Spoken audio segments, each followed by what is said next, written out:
Pernahkah sahabat penasaran apa yang membuat smartwatch begitu populer? Lebih dari sekedar penunjuk waktu, perangkat kecil ini menyimpan teknologi canggih yang bisa membantu kehidupan sahabat loh. Salah satu keunggulannya adalah memantau kesehatan. Meski kecil, smartwatch dilengkapi berbagai sensor dan algoritma pintar yang bisa memantau detak jantung, kualitas tidur, dan berbagai indikator kesehatan lainnya. Tidak hanya itu, smartwatch juga bisa digunakan untuk melacak aktivitas fisik, termasuk menghitung jumlah kalori terbakar yang berguna saat berolahraga. Selain itu, smartwatch juga terkoneksi dengan dunia digital. Nah, canggih banget bukan? Nah, di video kali ini kita akan ungkap bagaimana smartwatch bisa melakukan semua tugas itu. Nah, penasaran? Yuk kita simak videonya berikut ini.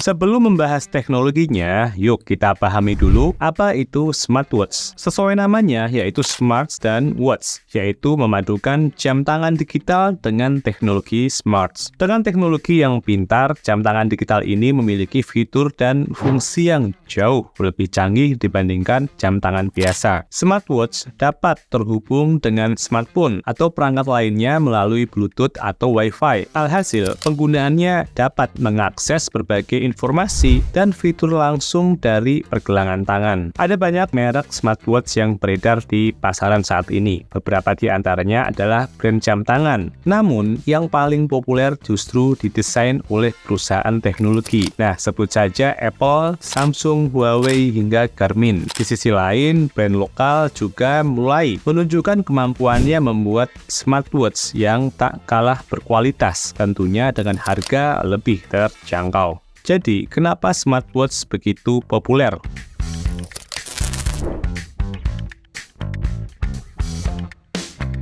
Alasan utama mengapa banyak yang ingin memiliki smartwatch adalah kemampuannya yang canggih. Di antaranya yaitu, yang pertama pemantauan detak jantung, mengukur detak jantung secara real-time dan memberikan data untuk dianalisis kesehatan. Yang kedua, pelacak aktivitas yang berfungsi untuk menghitung langkah, jarak tempuh, kalori yang terbakar, dan jenis aktivitas fisik lainnya. Yang ketiga yaitu pemantauan tidur, merekam kualitas tidur dan memberikan analisis mengenai pola tidur. Yang keempat, mengukur kadar oksigen darah, mengukur tingkat saturasi oksigen dalam darah, terutama berguna untuk memantau kesehatan pernapasan. Yang kelima yaitu elektrokardiogram atau EKG. Beberapa model smartwatch yang lebih canggih dapat melakukan EKG untuk mendeteksi potensi masalah jantung. Yang keenam yaitu pengingat aktivitas, memberikan notifikasi untuk bergerak atau beraktivitas jika pengguna terlalu lama diam atau duduk. Tentunya kemampuan canggih tersebut tidak ada pada jam tangan analog maupun digital. Kemampuan tersebut didapatkan dari teknologi kompleks yang melibatkan sensor untuk memindai detak jantung. Nah, bagaimana caranya? Yuk kita kulik teknologi yang bikin smartwatch ini jadi pintar.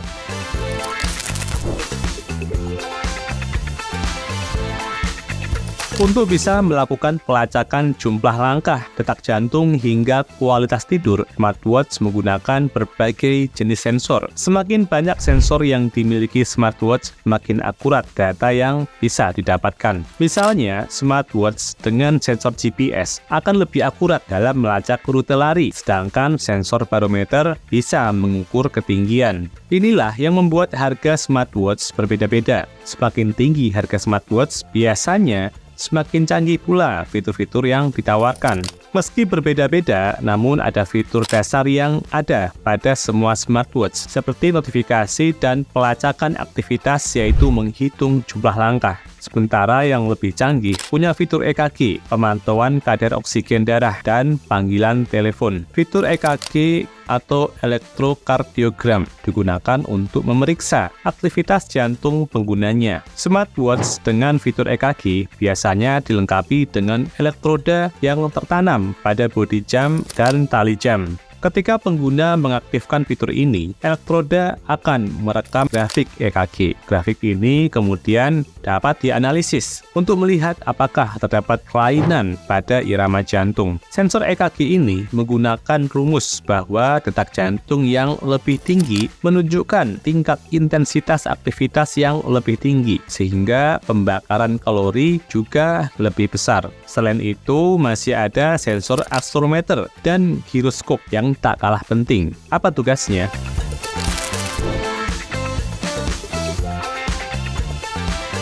Ternyata tugas sensor akselerometer dan giroskop untuk mendeteksi gerakan tubuh seperti langkah, ayunan lengan, dan perubahan posisi tubuh. Akselerometer sangat sensitif terhadap gerakan dan dapat mendeteksi perubahan kecepatan dan arah ketika berjalan atau berlari. Setiap kaki terayun, akselerometer akan mendeteksi gerakan tersebut dan menghitungnya sebagai satu langkah. Selain akselerometer, beberapa smartwatch juga dilengkapi dengan giroskop. Sensor ini berfungsi untuk mengukur rotasi atau perubahan orientasi perangkat. Dengan adanya giroskop, smartwatch dapat membedakan antara berbagai jenis gerakan tubuh seperti berjalan, berlari, atau berenang. Hal ini membuat perhitungan langkah menjadi lebih akurat. Data dari sensor akselerometer dan giroskop ini kemudian digunakan untuk memperkirakan jumlah energi dan kalori yang keluar.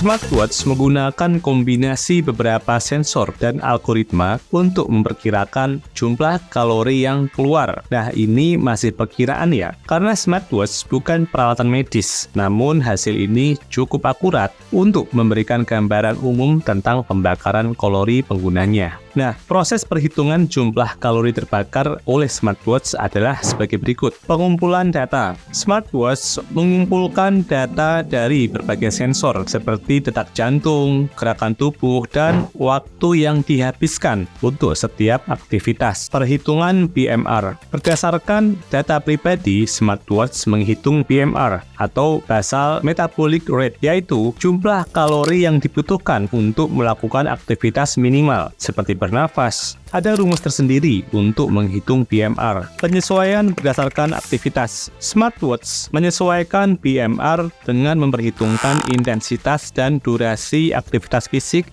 yang dilakukan saat itu. Perkiraan pembakaran kalori. Hasil perhitungan dari langkah 2 dan 3 kemudian dijumlahkan untuk menghasilkan perkiraan total kalori yang terbakar. Itu sebabnya smartwatch akan meminta data pribadi sebelum mengaktifkan pertama kali. Data tersebut berupa usia, jenis kelamin, berat badan, dan tinggi badan. Data ini digunakan untuk menghitung tingkat metabolisme basal atau BMR, yaitu jumlah kalori yang tubuh bakar dalam keadaan istirahat. Algoritma akan memperoleh semua data yang diperoleh dari sensor di jam tangan dengan informasi pribadi. Dari sanalah didapatkan perkiraan jumlah kalori yang terbakar.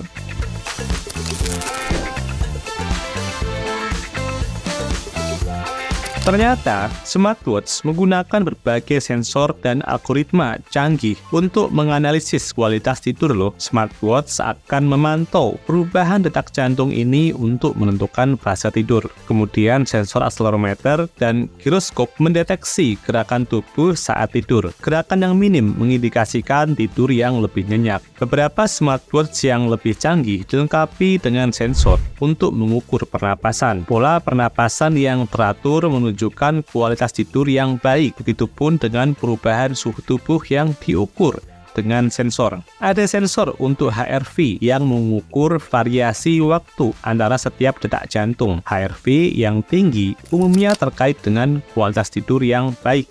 Data-data tersebut diproses dan akhirnya diperoleh analisis beberapa lama dan bagaimana kualitas tidur. Jadi udah nggak penasaran lagi kan? Nah, itu tadi penjelasan cara kerja smartwatch dalam menghitung jumlah kalori terbakar, jumlah langkah, hingga kualitas tidur. Meski sudah canggih, namun akurasi data yang dihasilkan oleh sensor smartwatch dapat dipengaruhi oleh berbagai faktor, sehingga tidak bisa disamakan dengan pemeriksaan medis yang lengkap ya. Teknologi sensor sendiri akan terus berkembang, sehingga fitur dan kemampuan smartwatch diramal bakal semakin canggih ke depannya. Bukan tak mungkin nantinya bisa melakukan pelacakan selain kesehatan.